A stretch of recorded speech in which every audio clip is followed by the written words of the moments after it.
नमस्ते। आज हामी कुरा गर्छौँ के सबै मुख बाङ्गिने समस्या स्ट्रोक हो त?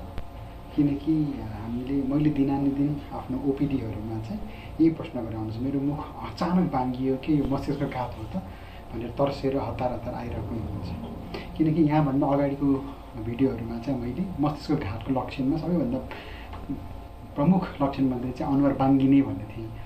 तर सबै अनुहार बाङ्गिने रोग चाहिँ मस्तिष्कघात होइन।